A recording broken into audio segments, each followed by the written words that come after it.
Jalan provinsi penghubung Kabupaten Empat Lawang menuju Kota Pagaralam yang sempat putus total akibat longsor sepanjang 20 meter pada 21 Oktober lalu, kini sudah kembali bisa dilalui kendaraan roda 2 maupun roda 4. Jembatan darurat sepanjang 30 meter dan lebar 7 meter yang dibangun selama 21 hari telah resmi difungsikan. Sebelum jembatan darurat ini terpasang, warga harus memutar melalui jalan yang lebih jauh dan sempit. Kini, arus lalu lintas dan aktivitas warga kembali lancar. Pembangunan jembatan darurat ini merupakan upaya cepat pemerintah Provinsi Sumsel agar akses masyarakat segera pulih.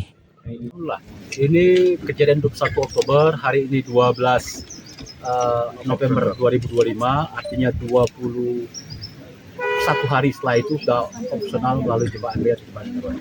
Oleh sebab itu, saya tetap pemerintah Kabupaten Palawang dan sama rakyat Palawang menyampaikan terima kasih yang tulus tak terhingga kepada Bapak Gubernur Provinsi Selatan, Pak Dr. Haji Herman Darwis, yang hari ini kejadian, besok ini sudah datang di sini. Responsif sekali, luar biasa, dan ini sangat membantu kelancaran pembuatan jembatan darurat ini, jembatan ini.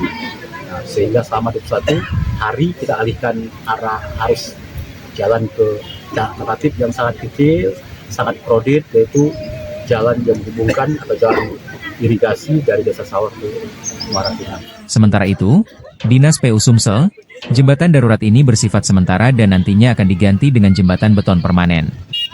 Untuk saat ini, beban maksimal kendaraan yang dapat melintas adalah 20 ton.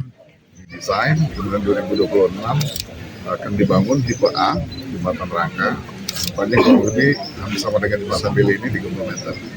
Secara tonase, kalau Beli itu bisa sampai 20 ton. Tapi kan kita himbau supaya mungkin di 5 ton, 10 ton itu tidak apa-apa. Tapi kalau untuk Belinya sendiri itu bisa sampai 20 ton. Dengan berfungsinya jembatan darurat ini, kendaraan kini tak lagi harus memutar jauh.